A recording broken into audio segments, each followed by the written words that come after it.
Are you listening? It's Anything and Everything with Mel. Damn.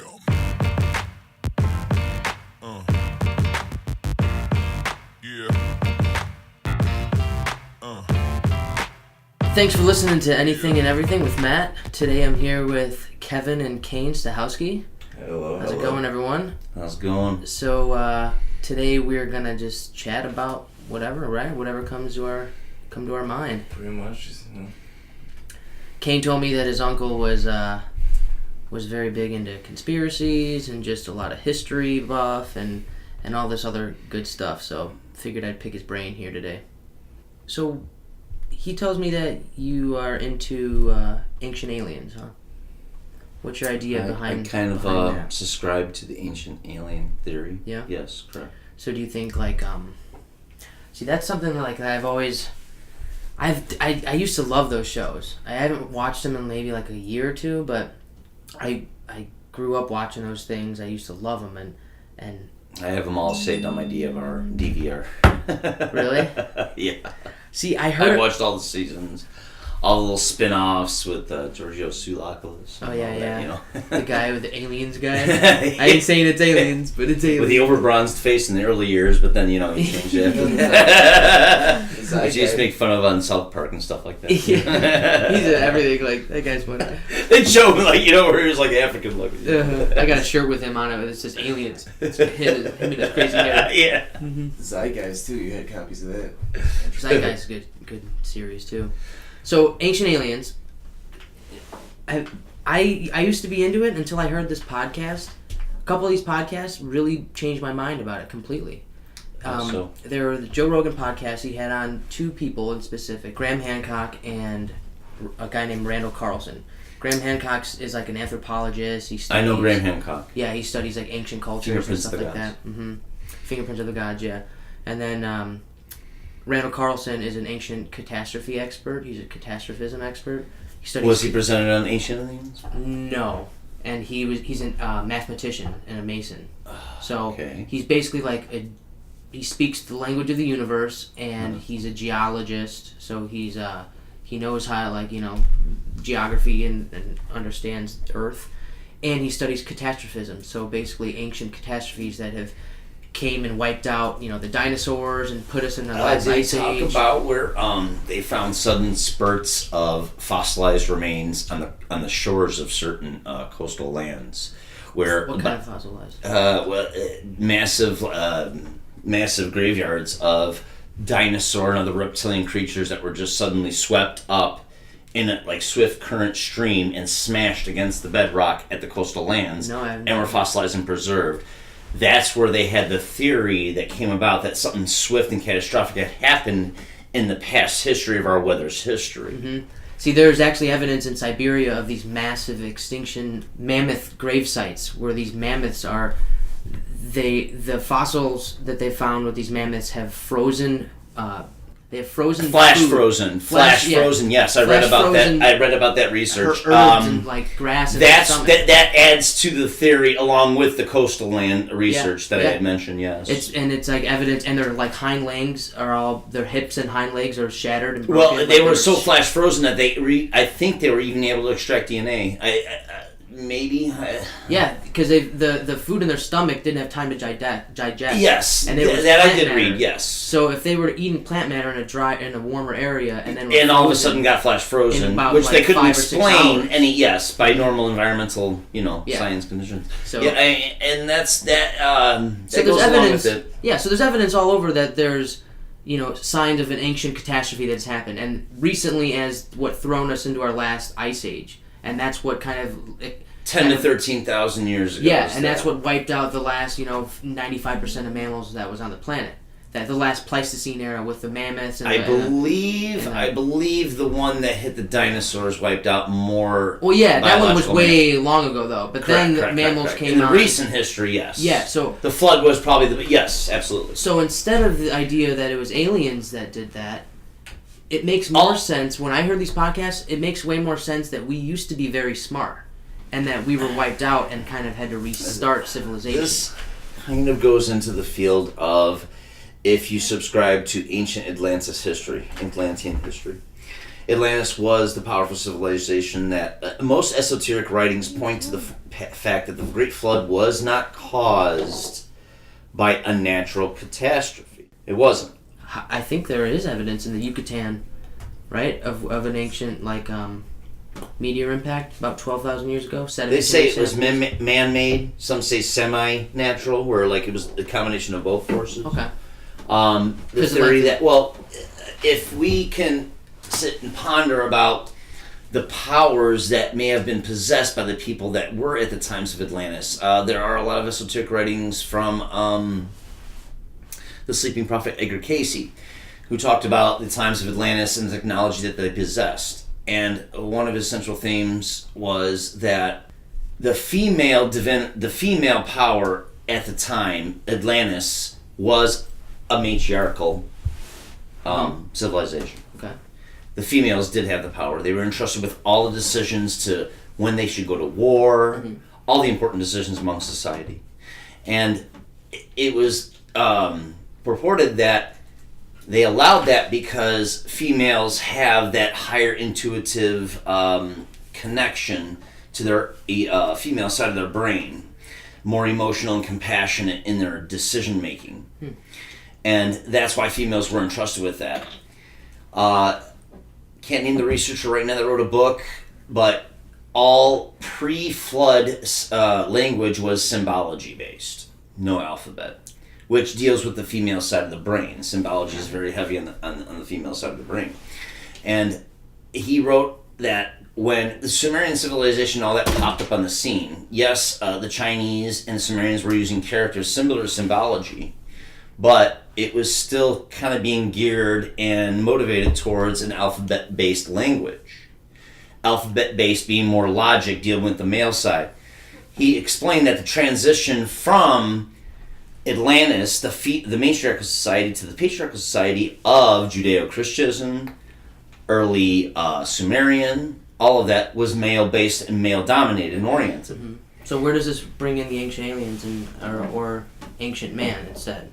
Atlantis, they theorized, was half god, half, if you want to say god, but half extraterrestrial DNA, half Homo sapien, living amongst us with regular Homo sapiens.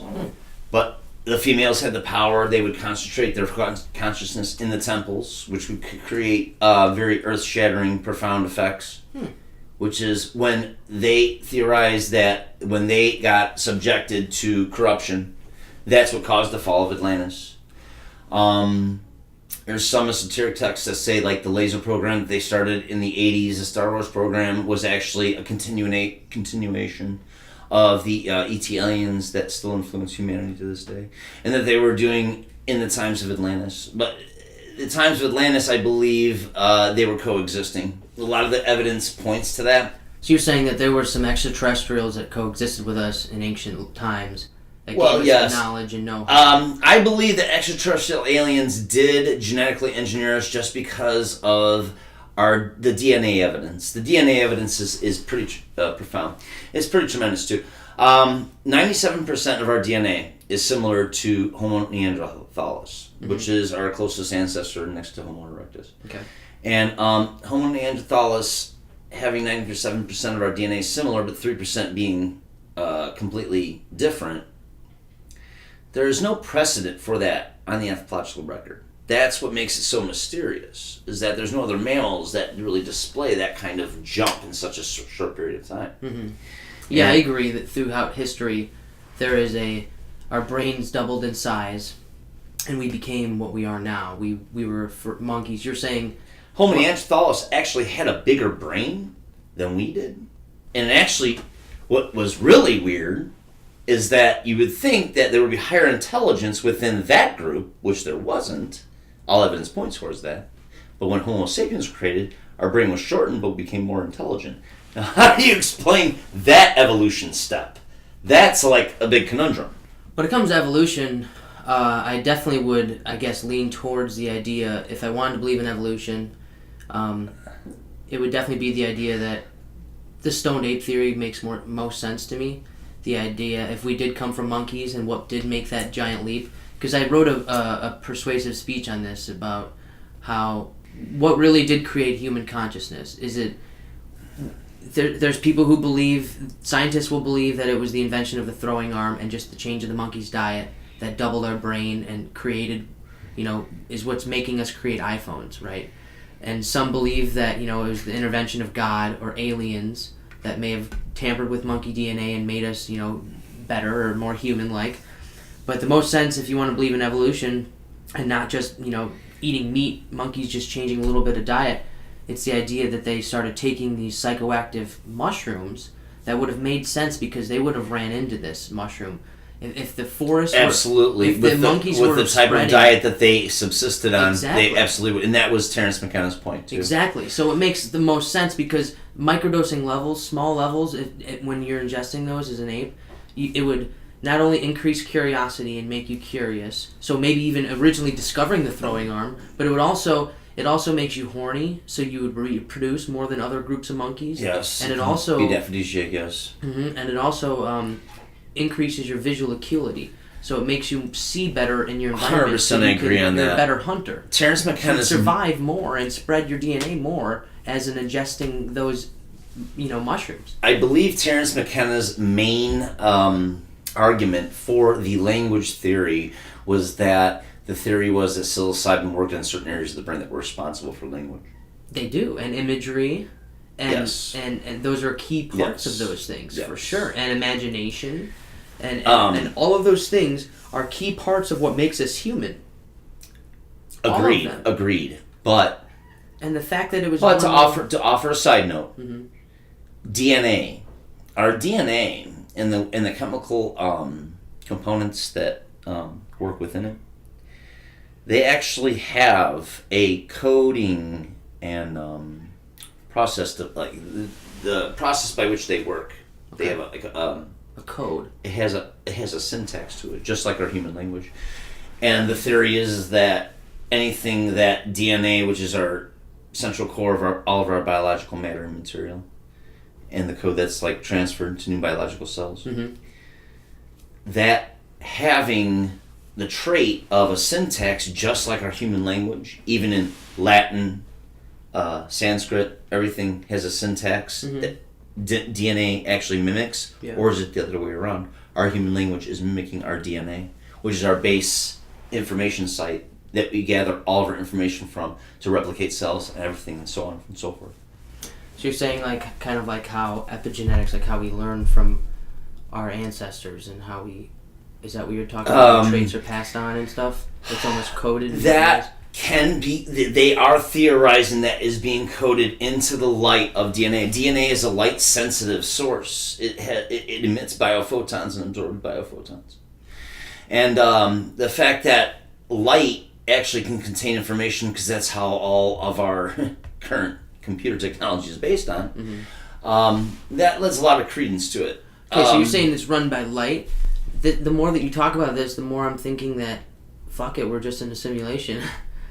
There are... Because, that's why I'm well, so agnostic, And, because you well, can't really... okay, esoteric texts actually try to explain this. Everything that in our physical environment, yes, it does have physical 3D density because of the vibrational frequency of this universe that we're on, our Like solar pixels in a system. computer. Or on a But, TV. well, the human mind is a lot more powerful than we give it credence to. Anything that we can imagine and put our total intense passion and thought towards, we can actually manifest. We were actually... Esoteric writers talk about how we were able... Actually, we did possess this power before the fall of Atlantis and all of these things. Yeah, in a sense. Well, they do say the power of belief, can have a Intention. an effect. The power of intention. Yeah. Well, that's almost the empower...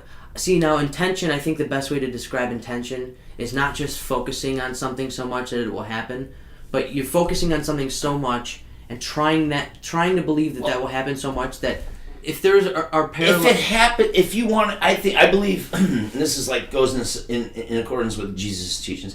If you had the power and the passion and faith of one person, and you saw somebody dying of cancer, just very sad, and they actually were convinced and believed that you could heal them through your intention and mind alone. Yeah. Almost like psychic healers do and faith healers do. Yeah. But the texts say it's important that both parties that are participating in this Believe ritual in it. have to believe in each other. And there have been a lot of documented miracles where these things have happened. Well, see, I think that's also when it comes to medical stuff. And how do you explain that? It being a very science logic based type of research society that we are. I think when it comes to medical stuff, that would be called the placebo effect, and that's different than creating reality. I think when you think about a universe that you want so bad, like if you want to be rich so bad and be famous so bad, you focus on that reality where you're famous. You focus so hard on that reality. If you want to believe in the multiverse, that there's infinite, every choice you make is another reality created, right?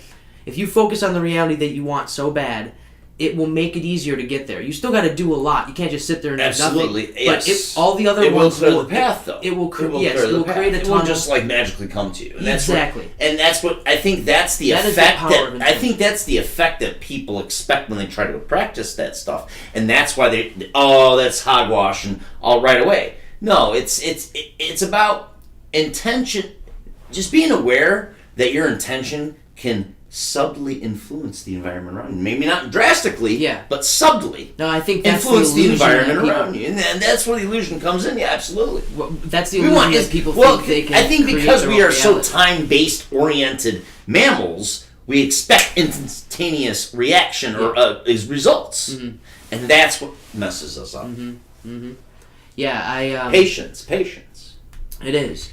It truly is. And I think when it comes to the placebo effect, the power of belief does have an effect, because all these chemicals, every drug that we have that works on us, every drug that we call a drug, is the only reason why we call it a drug is because there are receptors for it in our brains. And our brains... Correct, where we can correctly identify. Yes, I agree with that, because Yeah. that's a scientific... So the reason why aspirin works on us is because there are receptors for aspirin, in a sense, in our brains for it, right? And that's why that works. So it's not because we've evolved taking aspirin for thousands of years. It's because our brains can already produce aspirin in-house. We just have to... In a sense, that's what placebo is. It's tricking our brains into producing these chemicals that heal us. And we don't know how to do it yet, but I think monks knew how to do it. I think people who have full control and capability of their mind can access these types of highs or chemical rushes or healing capabilities. I think that's the trickery behind placebo, if that makes sense. It does. It's these chemicals our brains can already produce. That's why drugs work on our brain like that. And I think some human individuals are more they're more keen to be able to access those For sure. versus other ones, and I think that's like the biggest limitation, barrier to that happening. Yep. And with that being said, psychedelic drugs actually they have a different mechanism on the brain receptors, which is drastically different from other contemporary drugs. And I believe there's one, I can't think of his name right now. He's a Serbian researcher out of Serbia. You'll find him on Bibliotheca Pleiades. And he talks about the gearing mechanism between brain cells, presynaptic neurons, postsynaptic neurons, things of that nature. Okay. Whereas electrical energy in the brain is converted to biochemical energy, neurotransmitters are exuded, retaken up into these neurons. So dumb it down for me a little bit. Dumb it down for me. Okay. Psychedelic drugs have a way of amplifying the certain traits of these neurons, where suddenly they will exude a lot more neurotransmitters.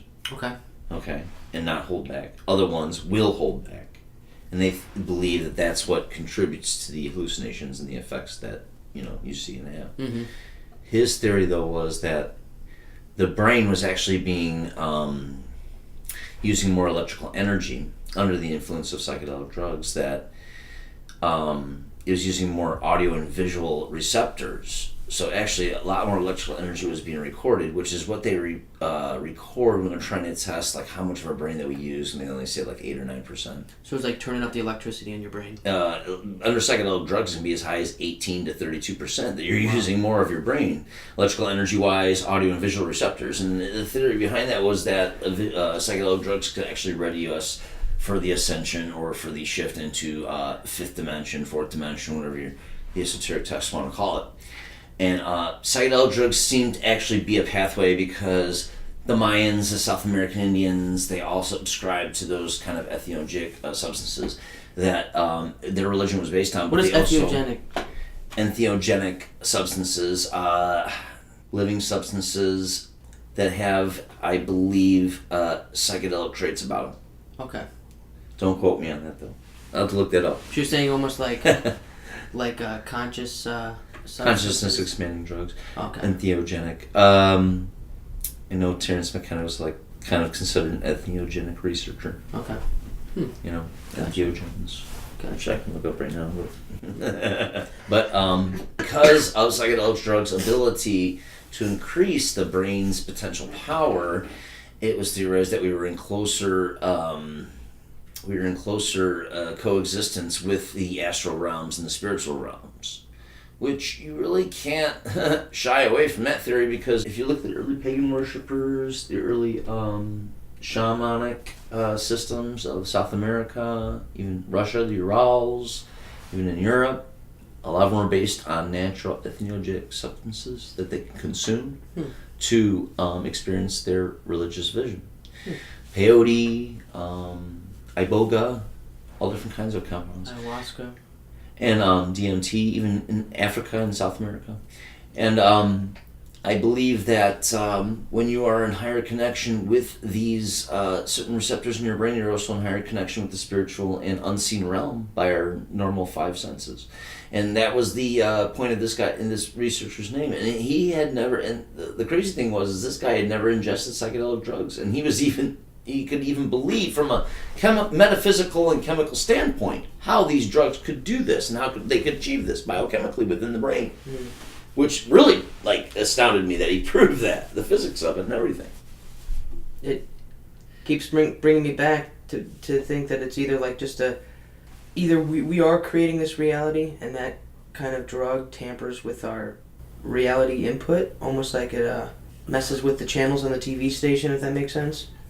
They say there's a fourth astral dimension that coexists along with ours, and that's where our imagination takes off. They call Scotland the land of fairies, because there was much folklore about people that lived in the country of Scotland that would see in certain areas of the forest, they would see fairies, little fairies dancing, and they had a lot of folklore in Were they tripping? Huh? Were they tripping? That has never been mentioned. They could have been drunk, I mean, they're a drinking culture, but there's just a lot of folklore and stories that were written, and they say even the imagination can be influenced by the fourth dimension astrally, which coexists right alongside ours. They say that when we're asleep dreaming, we are running around in the fourth astral dimension. So if we can make anything that we think, our biggest fears and everything, come to life in our dreams, that makes me think that a fourth dimension is astrally based, that is molded by our intentions and our thought and our consciousness. And I've had 3 near-death experiences, 2 of them drug-induced, 1 of them accident-induced. Damn. And I will tell you what, the accident-induced one was about the same as the drug-induced one, which is what really shocked me. That these drugs are not just hallucinations you're seeing on your mind, you're actually probably seeing the astral realms, the astral energy, vibrations and waves as you see them, even though you're seeing things melting against the backdrop and all that. Maybe it's the actual energy waves that you're actually seeing flowing and emanating throughout the physical ether. And that was this guy's argument, that psychedelic drugs, you're stripping your 5 senses to be able to see other things that you normally wouldn't be able to see. So they're not just pure hallucinations. They're actually emanations and physiological structures that you could never view before. Interesting. Yeah. So they always exist, we just can't see them there. Absolutely. And they coexist with us every day, and we just don't know it because we're stripped by our 5 senses. So it's a reality layer. Which would explain, this is what explains ghosts to me. Ghosts and paranormal psychology research, esoteric texts even kind of confirm this, that when you're in the 4th or 5th dimensions, you're in a higher vibrational frequency. And the higher vibrational frequency is ether-like. But ghosts because there is that transition point in between, ghosts that sometimes don't know that they're existing in that realm, don't think they're dead. There's a lot of ghost sightings that happen that way, but ghosts actually have the will to solidify themselves where you can see them within our 5 senses. You see like a ghostly figure appear Okay. So what is that? The ghost taking For DMT? he is actually lowering his vibrational frequency to be able to be seen by our three-dimensional perception. So for the ghost to do that, does he have to take mushrooms? Do you think? No, to the reach our ghost is dimension? already in an etheric experience where he's not biologically based. So when he lowers his vibrational frequency to be seen by the human that's on this earth, yes, that could explain why the higher vibrational frequency in the higher realms coexists with ours, but we can't see it all the time. He can lower himself, or if we're on psychedelic drugs, we can see him in his natural state without him lowering himself. That's where a lot of people think their hallucinations come in. They say, I see ghosts everywhere, while normal sober people can't. Because they have raised their brain to a higher vibrational frequency level, where astrally now they can see these spirits when they couldn't before, under the influence of psychedelic drugs. That's why shamans had religious visions. That's why they were able to communicate spiritually. It's because psychedelic drugs were a potentiator for the brains to communicate with the astral and spiritual realms. Interesting. I highly believe in that, just from the experiences and near-death experiences I've had alone. DMT being the strongest. Have you ever heard of quantum immortality?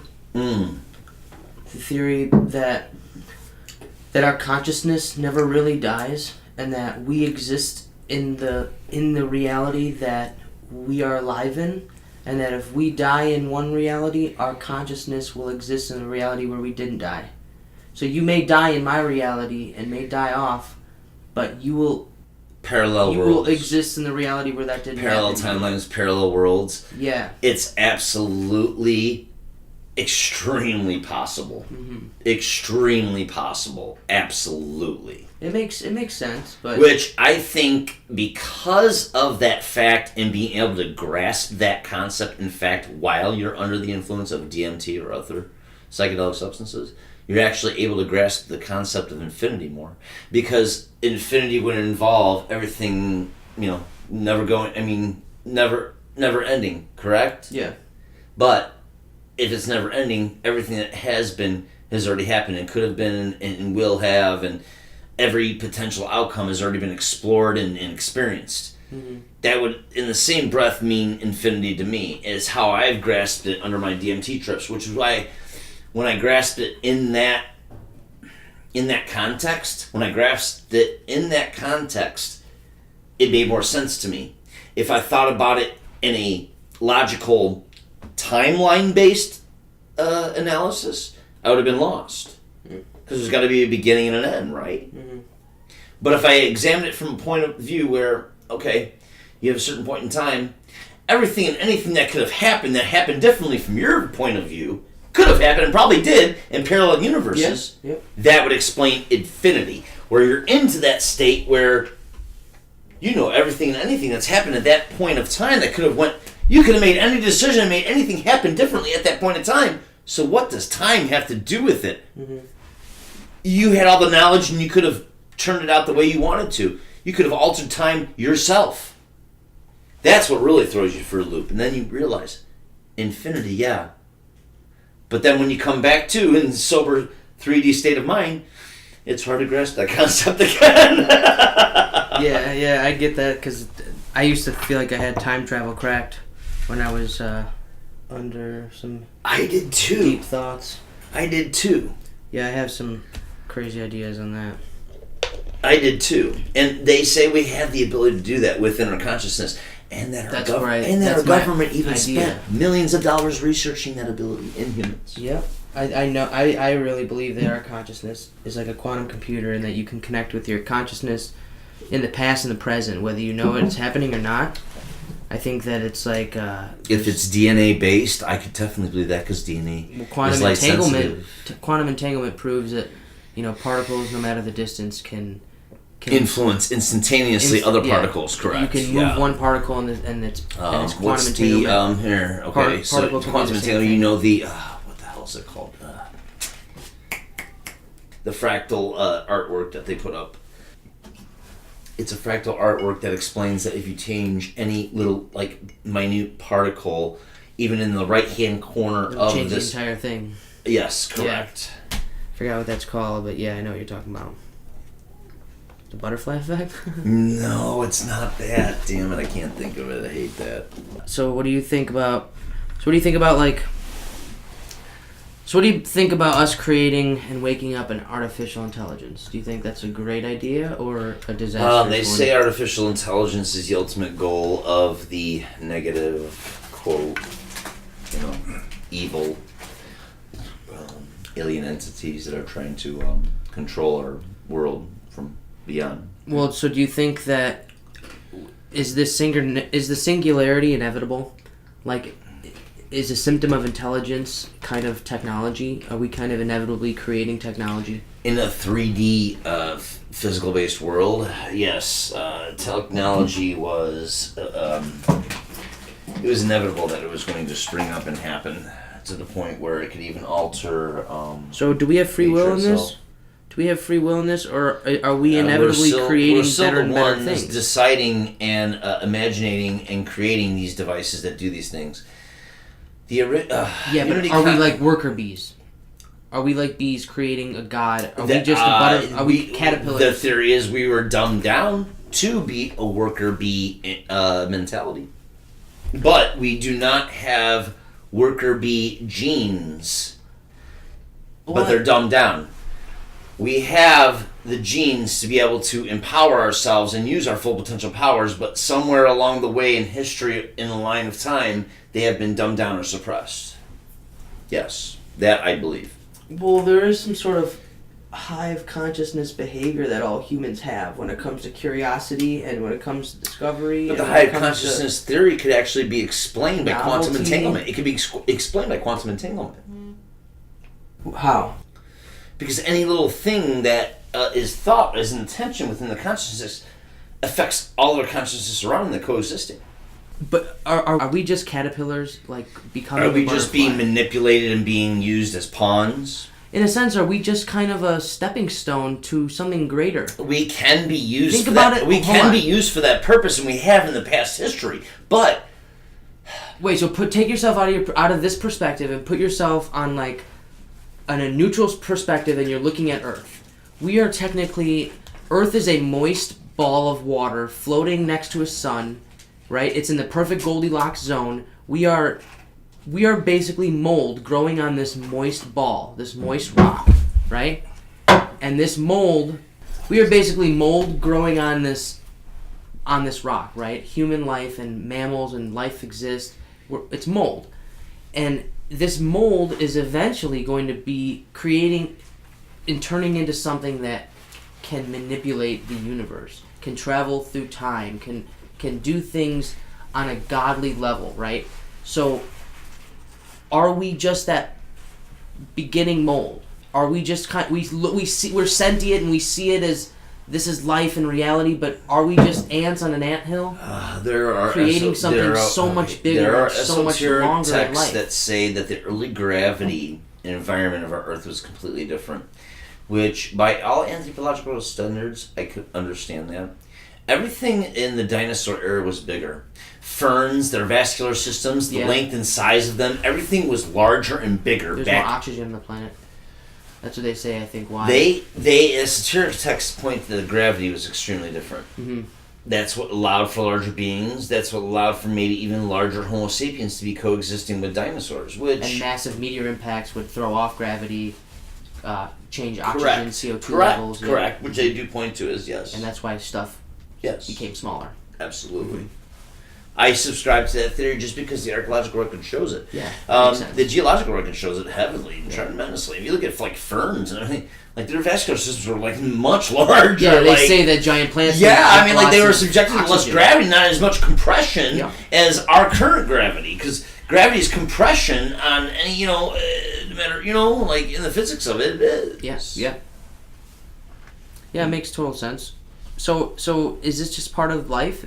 Are there other planets? If on another planet another life form would be created, would it inevitably create some sort of spaceship or some sort of is intelligent life is a byproduct of intelligence? The first ancestors on this earth were reptilian, that they evolved from the dinosaurs. When I read that stuff at first, I was kind of like, okay, that's way out. But there are a lot of accounts of alien abductions by reptilian aliens. There are a lot of researchers that have gone into reptilian aliens. David Icke being one of the most popular. Yeah, and, David Icke's a little whack. Yeah, he's a little whack, but he talks about reptilians. But the Might as fact well be that, talking about Alex Jones here. Well, these researchers, some of these researchers did not come out at the time where they were trying to make that name on their own for that reason. They were just reporting what they actually had learned. And that's what leads me to believe that some of them are bullshitting and some of them are actually trying to tell the truth. That's the hardest thing about studying conspiracy theory on the internet. You have to learn how to be able to filter the bullshit from the truth. That's hard to do, for sure. Very hard. So And I've read volumes of materials, and I compare articles, and I read from the New York Times, Post Tribune, all the different national news ones, and I compare them. I've been doing this shit for years, and it gets so tiring. I'm like, I don't care anymore. They're all just spewing out bullshit, And even but then sometimes I'll read a couple articles and I'll come across something where it's a shining gem, where somebody's actually trying to get out the truth, even though they're being suppressed while they're doing it. It's very hard to do that research too, because you never know, because it could be someone like David Icke who's written many books and who's got a big following. Oh God! But yeah, then he's heavy deep into it. I would not be surprised if the government was paying him off to say shit. I would not be surprised. Yeah, the guy is a little. He's got that much influence in that area. Like, dude, we'll just give you $1 billion. Just say this shit, okay? All right. Yeah. He's David Icke. For people who aren't listening, is the reptilian freak who believes that Justin Bieber and the president, they're all reptilians. The Queen, aliens, the Queen of England, reptile aliens all the that Blue Bloods. are ancient aliens, basically, that have lived on the planet for a long time, and they're basically they're RH negative blood, shape-shifting into human form, shape-shifting reptilian, basically influencing the human race. But reptilians do have the physiological capability of mimicry. Yeah, but not human form. we can go out far imagining, but if let's just presuppose. Okay, let's just suppose here. Suppose, okay? All right, sure. Because that a reptilian species that evolved on this planet had the ability for mimicry. I mean, really, if they could pull it off, that's not hard for me to imagine. And that's why I think people get thrown off, like, oh, you're crazy. No, you know what? Stranger things have happened on this earth. True. And I think that it might be a possibility. Do I think there's an abundance of them now? No. But I think there have been, there are remote little locations and populations that have just been, randomly exposed and, viewed by, our society, our civilization. And that's what leads me to believe that, there are things and mysteries about this earth and we haven't even explored yet or know yet. And that's what leads me to believe about, I think that can myth be half imagination and half truth? Yeah, I believe so. Just like conspiracy theory can be half imagination and half truth. Yeah. Or he could just be a little schizophrenic. Yeah. And he may never know. Yeah, right. Schizophrenic people have small traces of DMT in their pee. Really? Yeah. Where? What researcher? What? I learned that in psychology. Really? Yeah. Who studied that, though? Do you know? I'm not sure, but that can explain. I'm gonna look that up tomorrow. That could explain. That's a subject for me. I'm gonna look that up tomorrow. I trust you, dude. That could explain a lot of the delusions. I want to know. No, yeah, well, dude, Terrence McKenna actually ascribed to that tremendously. Psychedelics do put you into a more insane, schizophrenic, state of mind by psychology definitions. Yeah. Okay. Yes, it does. I'm not going to deny that because it does. By psychology definitions, mind you. Okay. That's definitely true, though. Yeah, absolutely. Yeah. Now, would it make you go and hatchet up your whole family? No, I'm not going to say that. But do they want to pose it as it might? Yes, they do. That's why they put your ass in a feather room if they know you're on it and all that. Mm-hmm. Well, I understand that. I think if you were gonna do that, if that was in your plans, if that was in your intention and your mind, and you were on psychedelics, yes, I definitely see somebody pulling that off. Mm-hmm. Hell yeah, yes, hallelujah, I can see that happen. But if this person, somebody got subjected to something and they knew was a loving force and something not to be reckoned with, and they weren't quite aware of what was going on, and they weren't reacting in the normal state of mode of mind, and other people viewed him that way, do I think other people might get nervous because of that person's behavior? Yes, absolutely. I think they would get nervous. Now, if I was on psychedelic drugs at the same time and I can like gauge and view and sense this person's emotions and feelings, and I knew he wasn't going to do anything evil, and I could have faith in him not to do something evil, yes, I believe that's entirely possible too.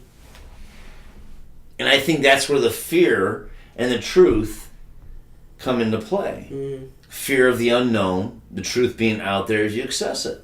Of course, and fear of the unknown is common with our species, period. And it's expounded upon because we're curious, and it's purportedly expounded upon by these evil alien entities that are trying to control our secret government and trying to control our culture, like the interdimensional psychic vampires and everything that David Icke likes to talk about and all that. Like the interdimensional I child believe molesters these that things, and Alex you know Jones what? talks about. There's a yin and a yang, and I believe these beings and entities probably do exist. I absolutely do 100% believe that they do exist.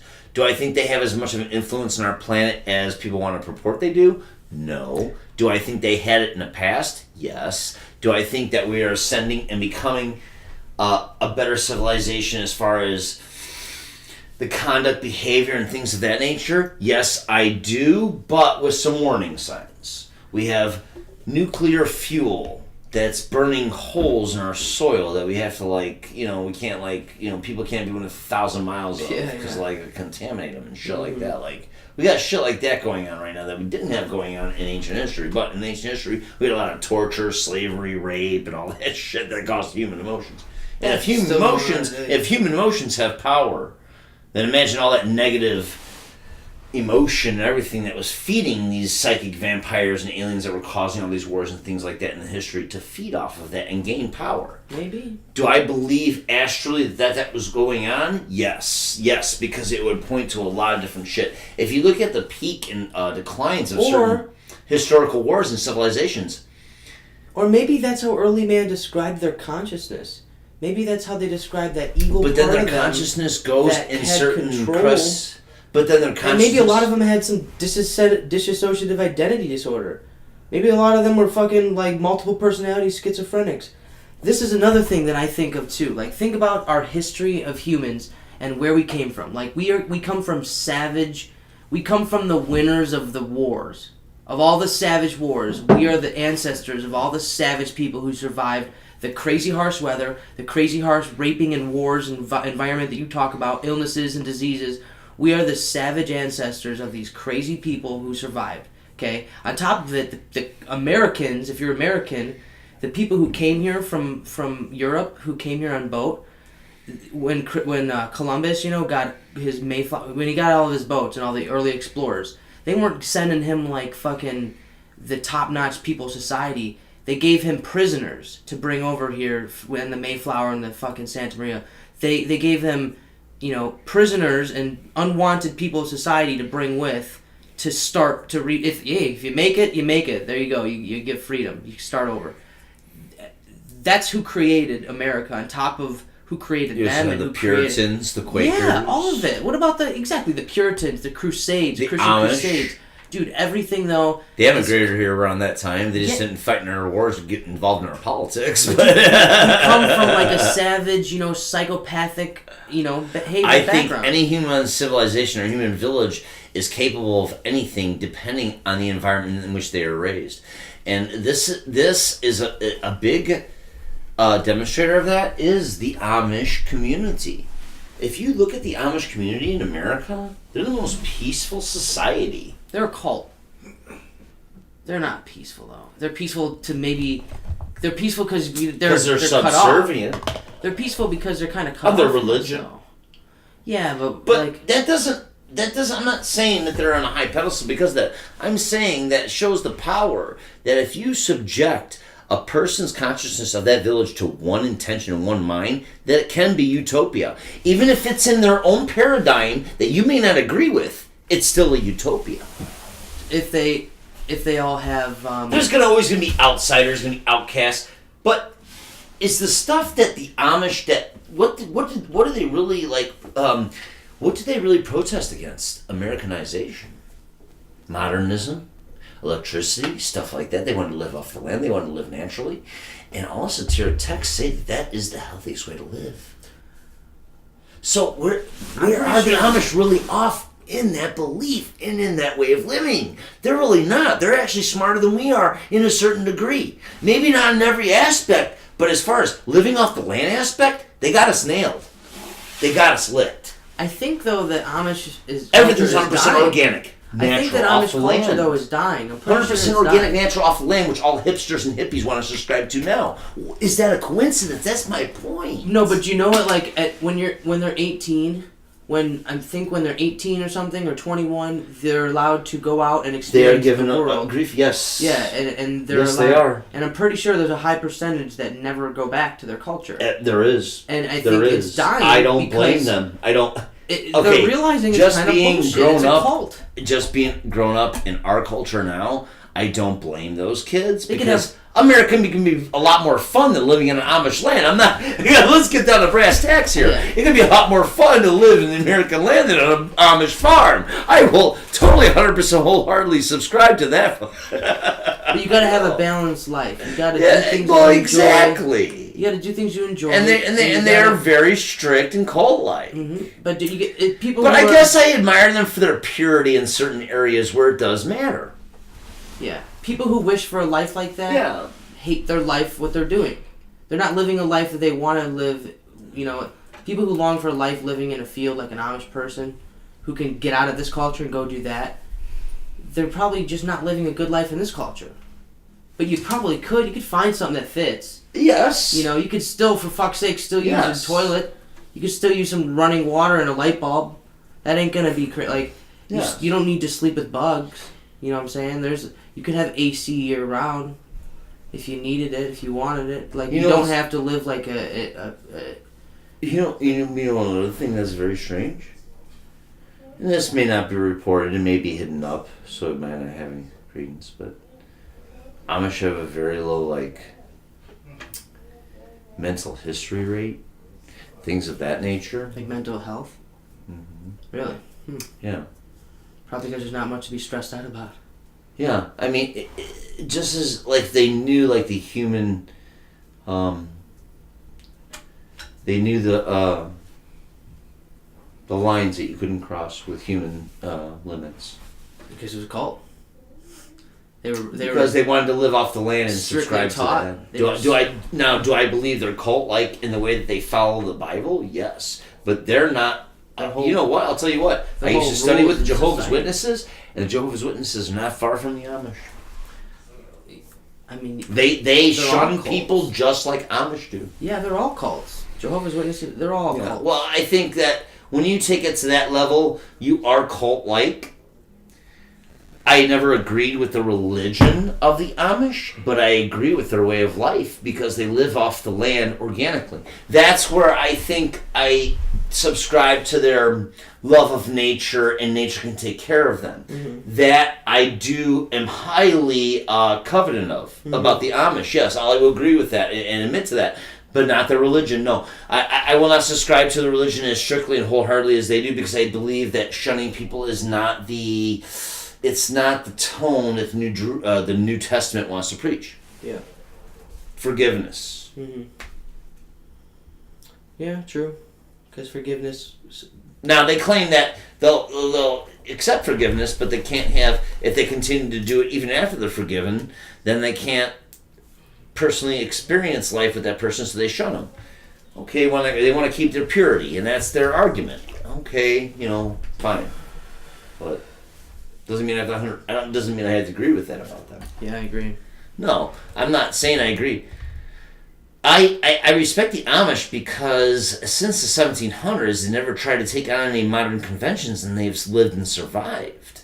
And that's a tough integrity that you have to take notice of and respect. Very true. That is. It's definitely. That's what I think I admire them the most about them. Even though I think they're cult-like and all that, I think that's just something that they should be proud of and hold their head up high about. Yeah.